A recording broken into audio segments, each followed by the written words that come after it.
देखिए, जो कल का इस्तीफा हुआ है वो उसका आधार एक वो विशेष रूप से है कि जो मुक्तेश्वर जी के साथ अत्याचार अन्याय हुआ, जिन बच्चों की चुटिया खींचकर, जो वेद पाठी बच्चे थे, चुटिया खींच के मारने का अधिकार किसी सरकार के पास है क्या? किसी की चोटी खींचकर आप मारोगे, किसी का गिरवा वस्त्र फाड़ दोगे?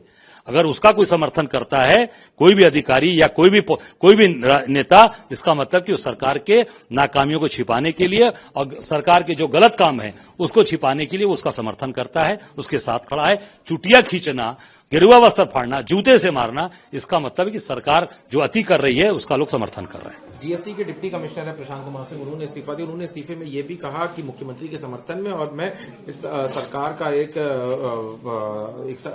पार्ट हूं और यहाँ पे अगर कोई गलत करेगा या मैं उनका नमक खाता हूं, इसलिए मैं ये सब सह नहीं सकता। कोई भी अधिकारी सरकार का नमक नहीं खाता।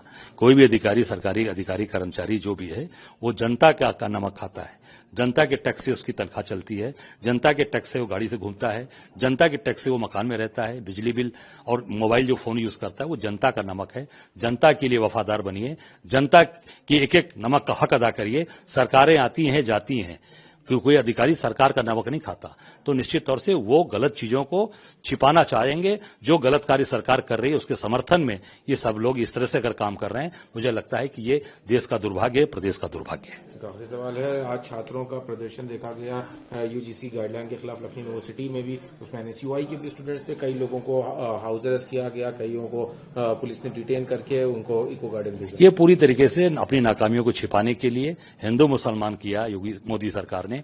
अब यूजीसी के माध्यम से भाई भाई को बांटने का काम कर रहे हैं, बंटवारा कर रहे हैं। मैं समझता हूं कि निश्चित तौर से अब ये जाने वाले हैं, क्योंकि अब अपने आखिरी चरण पे आ गए। अब कुछ नहीं बचा अपनी नाकामियों को छिपाने के लिए। अपने गुजरात के बड़े व्यापारियों को, सारा धंधा कौन कर रहा है? गुजरात के बड़े व्यापारी। सब जेपी गौड़ का पूरा प्रॉपर्टी कौन खरीदा? पूरी तरीके से गौतम अडानी ने लिया। पूरी सहारा का किसने खरीदा? गौतम अडानी ने लिया। पूरे सीएमएस स्कूल किसने लिया? गौतम अडानी ने लिया। ये सारा चीज, क्योंकि सत्ता में बने रहेंगे, सत्ता से जाएंगे तो सब जेल जाएंगे। इस नाते किसी भी तरीके से सत्ता में बने रहें तो हिंदू मुसलमान लड़ाओ, फिर हिंदू में भी अगड़ा पिछड़ा करके बांटो, राज करो और हमारे देश की जनता को, प्रदेश की जनता को आपस में लड़ाओ, भाई भाई को लड़ाओ।